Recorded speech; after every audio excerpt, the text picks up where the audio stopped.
quel a été vraiment le point de départ pour les nombris?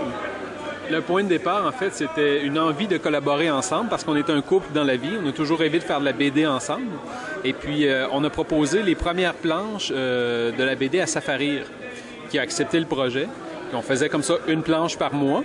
Puis quand on a eu suffisamment de matériel, on l'a envoyé chez Dupuis, qui ont décidé d'accepter le projet puis de le passer à la fois dans Spirou, de nous signer en album.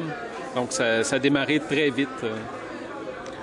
Et 5 albums plus tard, on peut dire que c'est une série qui a énormément de succès auprès des jeunes et des moins jeunes aussi. Ben oui, c'est ça, c'est la caractéristique d'une série qui est comme ça, tout public. C'est sûr que pour nous, quand on écrit les gags, c'est un casse-tête de se dire on essaie de faire un gag qui va faire rire à la fois une petite fille de 8 ans et un homme. Mais je pense que ça vaut la peine parce qu'après ça, ça crée une espèce de dialogue, le fait que des gens très, très différents aient pu lire le même album et puis y aient trouvé du plaisir, puis puissent s'en parler. Je pense que ça paye vraiment pour notre effort à la base. Je sais qu'on donne un peu comme sous-slogan aux nombris qu'elles sont jeunes, qu'elles sont belles et qu'elles sont vaches. Est-ce que c'est si vrai ça, au fond?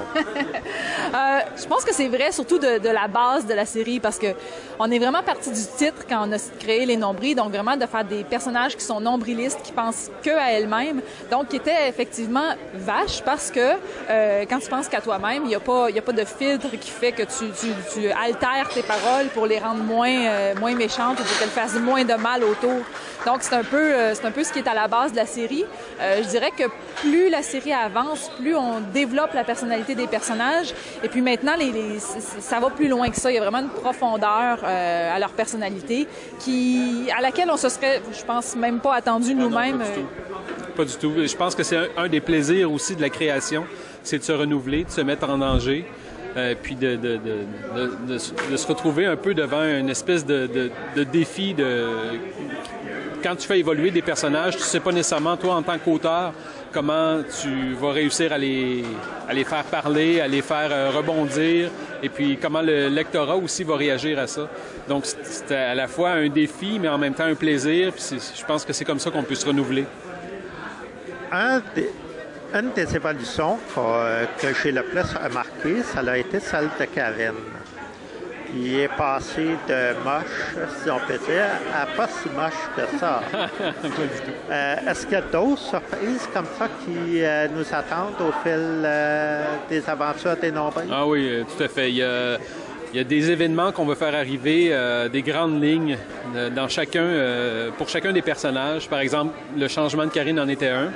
Là, on prépare quelque chose pour Vicky. Donc, le tome 6 va se concentrer surtout sur le personnage de Vicky. On va apprendre des choses sur elle. Et puis, il y a des choses aussi qu'on sait, nous, pour le futur de la série. Donc, oui, on réserve encore quelques surprises. C'est un peu une prise de risque pour nous parce que c'est sûr qu'on aurait pu rester confortablement dans ce qu'était la série au départ avec la même dynamique des deux filles qui tapent sur la troisième puis on s'amuse toujours du même type d'humour. À un moment, là, la difficulté, ça aurait été de réussir à se renouveler à l'intérieur de ça. Nous, on a fait le choix d'oser, de risquer de faire évoluer les personnages, même si c'est pas ce qu'on voit généralement dans la bande dessinée d'humour, la bande dessinée tout public, de voir où ça nous mène.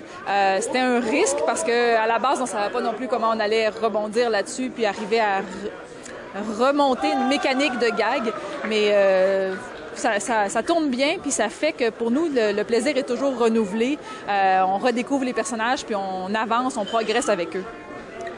Et finalement, pour le prochain album, on aimerait bien savoir quand il va sortir et à quoi il faut s'attendre. Ça devrait être pour la première moitié de 2013. Il n'y a pas de date qui est encore fixée. Mais c'est ça. En fait, le focus va être mis sur Vicky, le personnage de Vicky. C'est sûr qu'on va voir encore Karine, encore Jenny, qui vont continuer d'évoluer. Mais ça va être un album surtout sur Vicky. Dans le tome 5, on avait mis en place un suspense avec un personnage, là, Albin, qui est un albinos chanteur de rue, qui est très clairvoyant. Et puis, on savait pas trop si, bon, est-ce qu'il y a pas un petit passé criminel ou qu'est-ce qui se passe avec ce personnage-là. On a laissé avec le suspense à la fin du tome 5.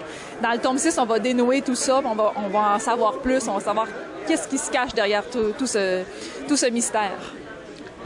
Eh bien, je vous remercie beaucoup. Merci. Et puis, on souhaite une longue vie à ces filles qui sont belles, jeunes et vaches. Merci.